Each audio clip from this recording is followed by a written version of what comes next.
ইসলামের পরিভাষায় শিরক মানে আল্লাহ সুবহানাহু ওয়া তাআলার সাথে কাউকে শরীক করা, আল্লাহর পাশাপাশি কাউকে ইবাদত করা, সেটাই শিরক। এটাই হচ্ছে সবচেয়ে বড় পাপ।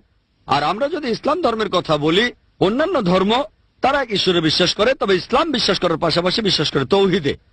তৌহিদ একটা আরবি শব্দ, যেটা এসেছে আরবি শব্দ ওয়াহদা থেকে, অর্থাৎ একত্রিত করা, একতাবদ্ধ হওয়া। আর তৌহিদের মোট 3টা ক্যাটাগরি আছে। প্রথমটা তাওহীদ আল রুবুবিয়া, দ্বিতীয়টা তাওহীদ আল আসমাউল সিফাত, তৃতীয়টা তাওহীদ আল ইবাদা।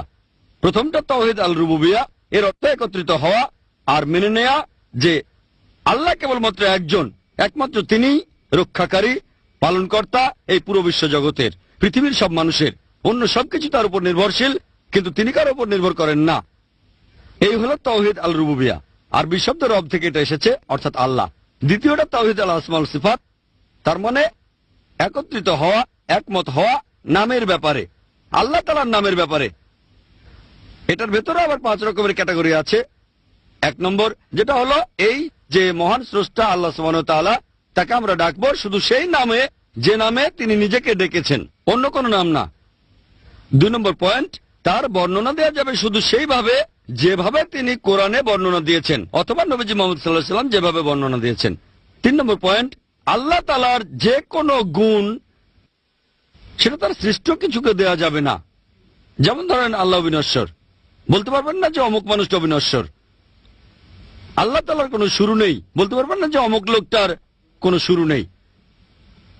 4 নম্বর পয়েন্ট হলো আল্লাহ তাআলার যে নামগুলো আছে সেই নামগুলো শুধু তারই, অন্য কারো না। আপনি এই নাম অন্য কাউকে, আল্লাহর নাম অন্য কাউকে দিতে পারবেন না। যেমন ধরেন রহমান, আপনি বলতে পারেন আব্দুর রহমান অথবা আব্দুল খালেক, তাহলে আপনি কোনো মানুষকে রহমান নাম দেবেন না অথবা আল্লাহ নাম দেবেন না, হতে পারে আব্দুল্লাহ, অর্থাৎ আল্লাহর ভৃত্য। তাই যখন কোনো মানুষের নাম রাখবেন, অন্য কোনো নাম রাখেন, আল্লাহর নাম সেখানে থাকলেও অন্যভাবে থাকবে, আব্দুল্লাহ, আব্দুর রহমান, আব্দুল করিম। আর শেষটা হলো আল্লাহর সৃষ্টি মানুষ আর অন্যান্য বস্তুর যে বৈশিষ্ট্য আছে সেগুলো আল্লাহ তাআলাকে দেয়া যাবে না। যেমন ধরেন মানুষ ভুল করতে পারে, বলতে পারবেন না আল্লাহ ভুল করে, আল্লাহ ভুল করেন না, তাহলে আল্লাহ সৃষ্টির বৈশিষ্ট্যগুলো আল্লাহকে দিতে পারবেন না। এই 5টা ক্যাটাগরি, এটা তাওহীদ আল আসমা ওয়াল সিফাত। আপনি যদি একটা শর্তও ভাঙেন তাহলে আপনি তাওহীদ মেনে চললেন না। আর তৃতীয়টা হলো তাওহীদ আল ইবাদা, শুধুমাত্র আল্লাহ তাআলার ইবাদত করা, অন্য কারো না। এক আল্লাহকে বিশ্বাস করাই যথেষ্ট না। অন্যান্য ধর্মে শুধু এক ঈশ্বরকে বিশ্বাস করেন, তবে তাওহীদের এই তৃতীয় ক্যাটাগরিতে এক আল্লাহকে বিশ্বাসের পাশাপাশি যদি অন্য কারো ইবাদত করেন সেটাও শিরক হবে। পবিত্র কোরআনে এরকম অনেক উদাহরণ আছে। যেমন কোরআন বলছে, যখন পৌত্তলিকদের বলবে যে কে তোমাদের সৃষ্টিকর্তা, তারা বলবে আল্লাহ। কে এই আকাশ পৃথিবীর সবকিছু নিয়ন্ত্রণ করে, তারা বলবে আল্লাহ। কে তোমাদের জীবন মৃত্যু দেন, তারা বলবে আল্লাহ। পৌত্তলিকরা মুশরিক। আবার প্রশ্ন করো, তাহলে তোমরা কেন আল্লাহর শরীক করছো? আপনারা বলছেন সব ক্ষমতা আল্লাহর কাছে, আল্লাহ আকাশ আর পৃথিবী নিয়ন্ত্রণ করছেন, জীবন আর মৃত্যুর উপরে নিয়ন্ত্রণ আছে, আল্লাহ সবকিছু জানতে পারেন, তাহলে আল্লাহর শরীক করছেন কেন? শুধুমাত্র আল্লাহকে বিশ্বাস করা, ভালো কথা বলা, তাওহীদ আল রুবুবিয়া যথেষ্ট না। সুন্দর নাম দিয়ে ডাকা, তাওহীদ আল আসমাউল সিফাত যথেষ্ট না। 3টেই থাকতে হবে। যদি আল্লাহর পাশাপাশি অন্য কারো ইবাদত করেন, যদি তাওহীদের 3টি শর্তে যে কোনো একটা ভাঙেন, সেটাকে বলা হবে শিরক। হোক সেটা প্রথম ক্যাটাগরি, দ্বিতীয় বা তৃতীয়টা। এখানে আল্লাহ কোরআনে বলেছেন, উদাহরণ দিয়েছেন, মুশরিকরাও এক ঈশ্বরে বিশ্বাস করে, ঈশ্বরকে সুন্দর নাম দিয়েছে আল্লাহ, তবে পাশাপাশি তারা অন্য কারো ইবাদত করে। তাহলে শিরক মানে তাওহীদের 3টা ক্যাটাগরির যে কোনো একটা ভাঙা, তাওহীদের শর্তগুলো ভাঙা। এটাই হলো ইসলামের সবচেয়ে বড় পাপ। শিরকে অধিকাংশ ওলামারা বলেছেন যে 2 প্রকার। শিরক হচ্ছে 2 প্রকার। 3 প্রকার শেখ ইবনে বাজ রাহমাতুল্লাহ আলাইহি যদি উল্লেখ করেছেন মানুষের বোঝানোর সুবিধার্থে, কিন্তু 3 প্রকার না করে 2 প্রকার করাই যথেষ্ট। এবং এই 2 প্রকারের মধ্যেই বাকি যে তৃতীয় প্রকারটি উনি উল্লেখ করেছেন সবটাতে আছে, ঢুকে আছে। কি কি? শিরকে আকবার মানে বড় শিরক, আর শিরকে আসগার মানে ছোট শিরক। ছোট শিরক কাবিরা গুনাহ, কিন্তু শিরক নামে সেটা ছোট। এমনি গুনার দিক থেকে অন্যান্য কাবিরা গুনার চাইতে কম না, অন্যান্য কাবিরা গুনার চাইতে বড় গুনাহ। তাহলে কখনো শিরক নামের যত গুনাহ আছে সবগুলি কাবিরা গুনাহ। শিরকে আকবর আল্লাহ পাক রব্বুল আলমিনের যেগুলি বললাম জাত, সিফাত, কাজ বা ইবাদতের কোনো কিছুতে শরীক করা, এ হচ্ছে আল্লাহর কিছু হক অন্যের দিকে ফিরিয়ে দাও, অন্য ভাষায় বলতে পারবেন, সেটা হচ্ছে কি? হ্যাঁ, শিরক। তো শিরকে আকবর, বড় শিরক যদি করে কেউ মারা যায় তাহলে চিরকাল জাহান্নামে থাকতে হবে। ছোট শিরক করে যদি মারা যায় তাহলে চিরকাল জাহান্নামে থাকতে হবে না। তবে অন্য অন্য কাবিরা গুনাহ, চুরি, ডাকাতি, বেঈমানি, না, এগুলোতে যেমন দীর্ঘকাল জাহান্নামে থাকবে, ওই রকমই ছোট শিরকারীও দীর্ঘকাল জাহান্নামে থাকবে। তারপরে আল্লাহ পাক রব্বুল আলামিন তার রহমতে এবং তার যদি ঈমান ভঙ্গ না হয়ে থাকে তাহলে আবার জান্নাতে ফিরাবেন। শিরকে আকবার, বড় শিরক আর ছোট শিরক বললাম, তাই না? আর একটা যেটা যারা 3 প্রকার বলেছে তার আর একটা কি বলেছে? শিরকে খাফি। খাফি মানে কি? গোপনীয় বা গুপ্ত শিরক, তাই না? গুপ্ত শিরক বা লুকায়িত শিরক। এই গুপ্ত শিরকে 3 নম্বর না বলে এইভাবে বলবেন যে বড় শিরকও 2 রকম রয়েছে আর ছোট শিরকও আবার 2 রকম রয়েছে। তাহলে বলবেন যে শিরক হচ্ছে প্রথম 2 প্রকার, বড় শিরক আর ছোট শিরক। তারপরে বলবেন যে বড় শিরক আবার 2 প্রকার, কি? হ্যাঁ হ্যাঁ, একটা হচ্ছে জলি আর একটা হচ্ছে খাফি। সহজ ভাষা বোঝা, জলি মানে প্রকাশ্য আর খাফি মানে গোপনীয়। হ্যাঁ, তাহলে বড় শিরকের মধ্যে প্রকাশ্য, যেমন একটা লোককে দেখেন সরাসরি আল্লাহ ছাড়া অন্যকে ডাকছে, ইয়া গাউস মাদাদ, প্রকাশ্যে দেখতে পেলেন। প্রকাশ্যে দেখলেন যে মাজারে সিজদা করে দিল। হ্যাঁ, প্রকাশ্যে দেখলেন যে আল্লাহ ছাড়া অন্যের নামে জবাই করলো, দুর্গার নামে দরগার নামে জবাই করলো, এটা প্রকাশ্যে দেখতে পাচ্ছেন। তাহলে শিরকে আকবার এটা কি? জালি, প্রকাশ্য বা জাহির। আর শিরকে আকবার খাফি, গোপনীয় হয়। যেমন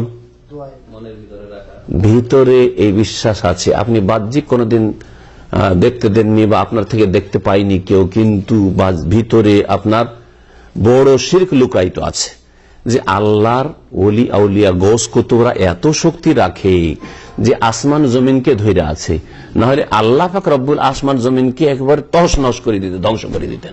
হ্যাঁ, এই শিরকি আকীদা আপনার ভিতরে লুকায়িত আছে, মগজে বা কলবে, হৃদয় লুকায়িত আছে কি আল্লাহর গৌস কুতুব কি করে আছে? আমাদের গ্রাম শহর দেশকে ধরে আছে। হ্যাঁ, অথবা সকলে যায় কবর মাজারে, আসানি আপনি জান নাই, কিন্তু আপনিও মনে করেন যে ওখানে গেলেও পাওয়া যায়, ভিতরে লুকায়িত আছে, কখনো প্রকাশ করলেন না। তাহলে এটা হলো শিরকে আকবার খাফি, লুকায়িত, ভিতরে লুকানো আছে।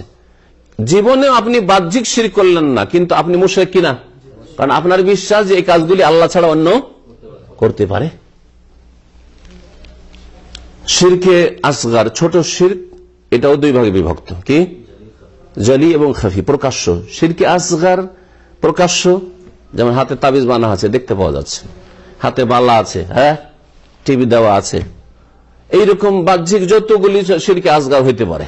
হ্যাঁ, আল্লাহ ছাড়া অন্যের শপথ করা, হ্যাঁ, বাপের কসম করে বলছি, দানা ছুঁয়ে কসম করছি, আমাদের দেশের বাহ্যিক শুনতে পাচ্ছেন, এগুলো শিরকে আসগার প্রকাশ্য, জলি। শিরকে আসগার খাফি, এর উদাহরণ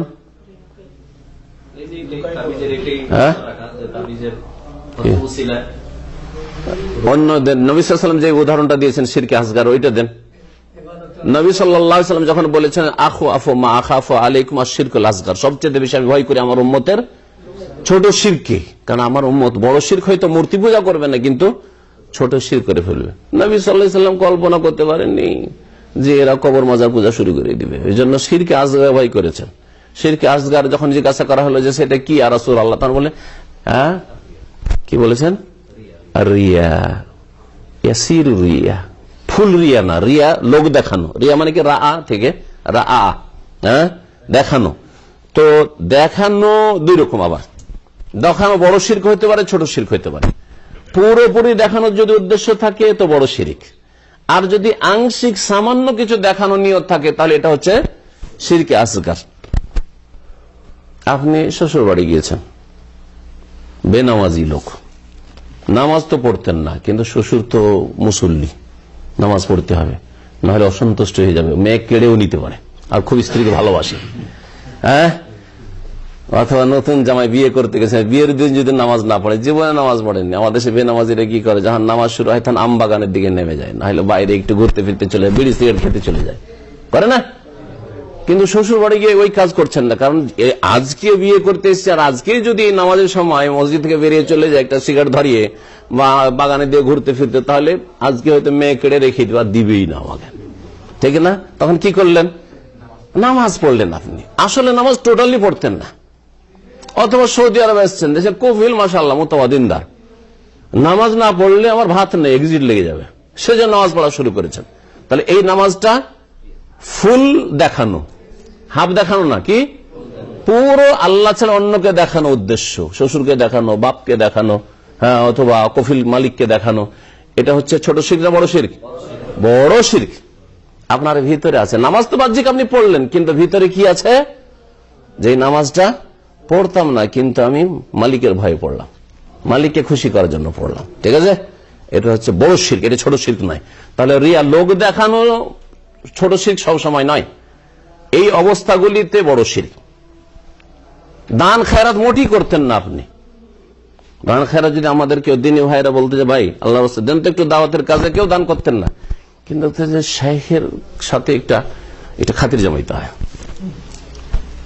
শেখের সামনে একটা বড় অঙ্কের এনে দিয়ে দিলেন, এইটা দিয়ে দাওয়াতের কাজ করেন আপনারা। আসলে দান করতেন না, তাহলে কি করলেন আপনি? বড় শিরক করলেন আপনি, বোঝা গেছে? আর ছোট শিরক কোনটা হবে? নামাজের ক্ষেত্রে বা ইবাদত বন্দেগীর ক্ষেত্রে ইয়াসিরুর রিয়া, মানে হালকা দেখানো। হালকা দেখানো কোনটা?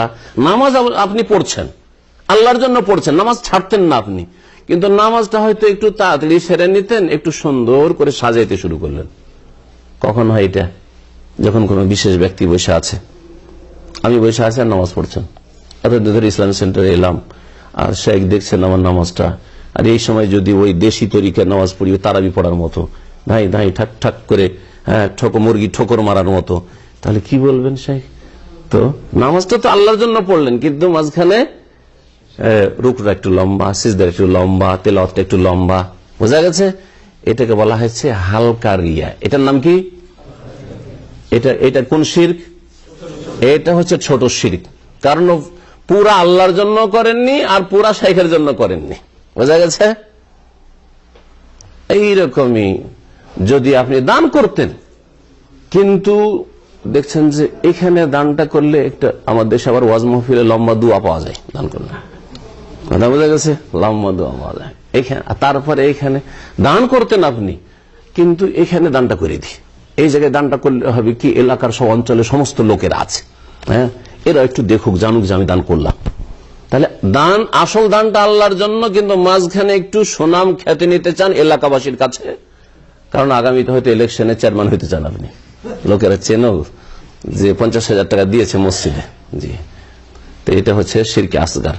তো বলছিলাম যে একটি কথা, যে রিয়াকারী, লোক দেখানো বা লোককে শোনানো কাজ বড় শিরক হইতে পারে আর ছোট শিরক হইতে পারে।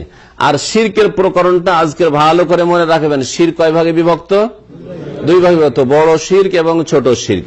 আবার বড় শিরক 2 ভাগে ভাগ করা যেতে পারে, ছোট শিরকও 2 ভাগে ভাগ করা যেতে পারে।